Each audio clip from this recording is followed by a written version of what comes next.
So today we've got the Hoyt's new 2026 mid-range price bow called the Enduro. This is the bow that's going to take the place of the Torrex that they've had out for years. Thank goodness Hoyt has finally decided, hey, let's make a new bow. So let's open it up and get into it. Coming up next on Trinity Wild. Hey everybody, thanks for joining us today. So we're going to open up the new Hoyt Enduro. This is the Wilderness and Blackout. So it'll be Wilderness riser, Blackout limbs, Hoyt hat. And let's break that out. There's your pack, accessories.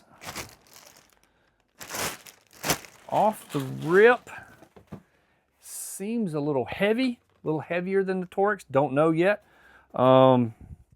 Looks good. It's got the same grip. I don't see anything. Well, I'm going to have to look. That cam looks familiar.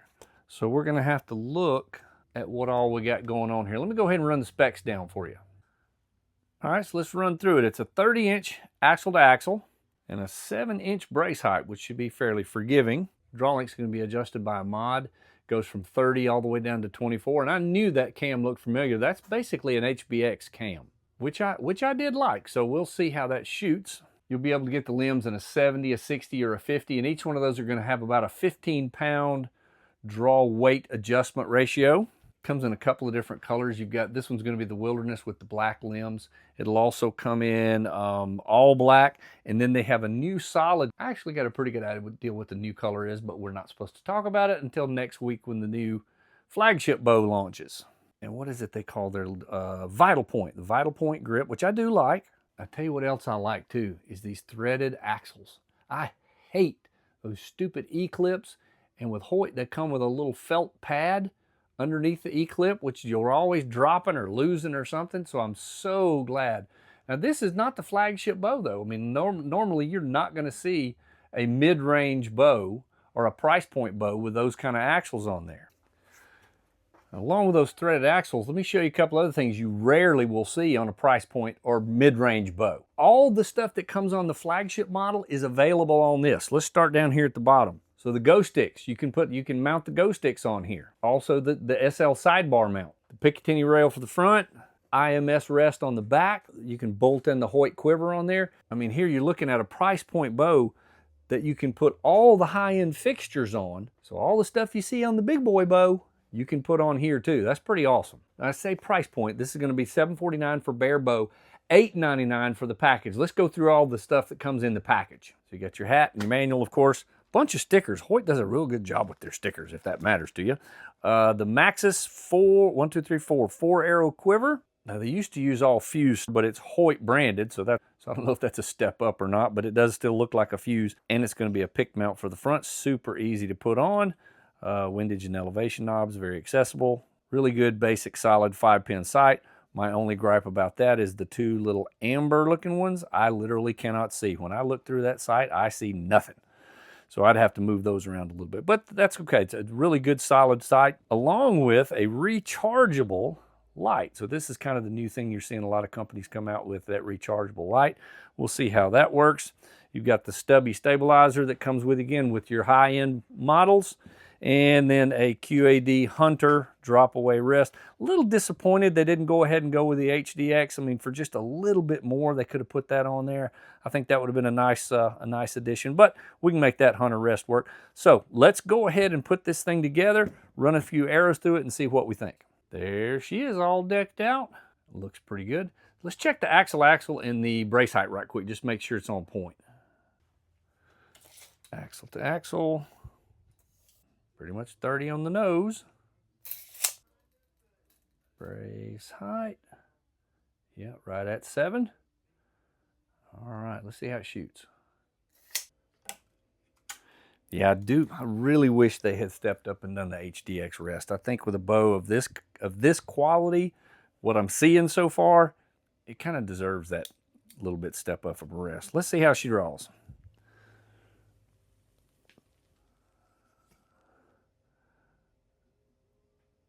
That's really smooth draw, and I really like that about these Hoyts that have been coming out. I like it. feels like it's really hitting hard. As far as hand shock, I might have felt a tiny bit, but like not a vibration, but kind of just a bit of a hard shock, but not anything crazy by any means.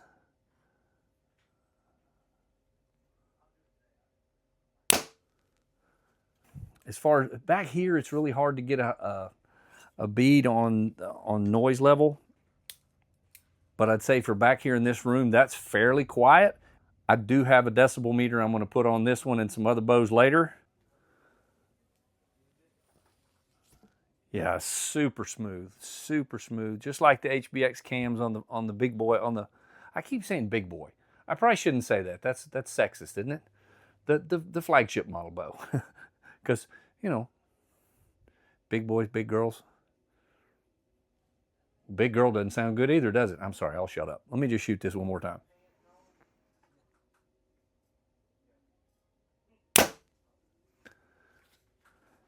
Yeah, that's solid. That's solid. So I'm at 70 pounds, 29.5-inch draw. The string angle feels good. A lot of times with my draw length, these shorter, well, 30-inch axle to axle is not necessarily short, but a lot of times that tangent string angle is a little steep for me. So when I draw, it doesn't come to my nose correctly. But with this one, oh, one more thing that is the same as the flagship models. You've got the little cam protector, the little rubber cam protector, which I think, to me, I mean, you want my personal opinion, this is a little gimmicky, but it does go along with the Go Stix that go down here. Again, what you see on the flagship model, they've got here on this bow. So I think that's great. Let's put it through the chronograph and see what we get. I did also want to weigh them right quick. So this is the Torrex. Let's see what we get there. So the Torrex, 6'6", 6'8". Now that's with everything on it. That's sight, rest, stabilizer, quiver. Everything's on it. All right, now let's check the Enduro. Well, that is surprising because it sure felt heavier. This thing's not even 6. And again, that's with everything on it. Sight, rest, stabilizer. So I got Sonic 340s. These weigh 380 grains. Bow set to 29.5 inches at 70 pounds. So let's see what we get out of that.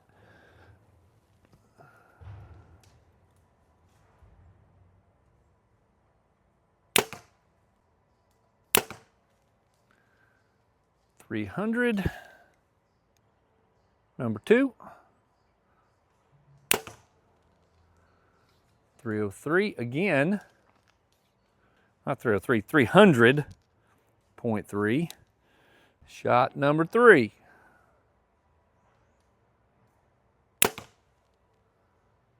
300.7. So 300.7, that's an average of 300.5. So with 3 shots, all 300 point something, I'm pretty pleased with that. Something that's going to shoot that consistently, 300, 300, 300, I mean point something, but staying right in the 300 range, I am way more apt to choose a bow that shoots 300 across the board than can't decide whether it wants to shoot 320 or 326, because that matters. Oh well, somebody's got some chainsawing going on up there, I'm sorry. Now really what I did was just kind of put this together and show it to you. In the future, what we're going to do is we're going to take this bow, we're going to put it up against, Matthews has a brand new bow in this price range coming out. Bear has several in this price range that are really, really high quality. What type of tests do you want to see? Because this is just, hey, look at this bow, I really like it. Let's see how it stacks up against the other bows in its price range. I think ultimately that's what we all want to know. Look, you're going to spend $700, $800, $900 on a bow. It's probably going to be a decent bow, and it's probably going to be comparable to anything else that's $700, $800, $900. The biggest thing here is the fact that you can take all of your bells and whistles that you put on a flagship model and put on this mid-range bow, sets it apart. I think you're going to see a lot of other companies do this as well. So what do you think? Are you jumping on the Hoyt Enduro, or are you going to wait and see what else comes out? And what type of tests would you like to see? What's important to you? Is it speed? Is it feel? Is it forgiveness? You tell me, because you guys always give me great ideas in the comments. Please keep that up. Not only does it help me make this channel better, because ultimately I'd like to give you what you're looking for, but all those comments, the likes, the shares, and subscribing always helps us out as well.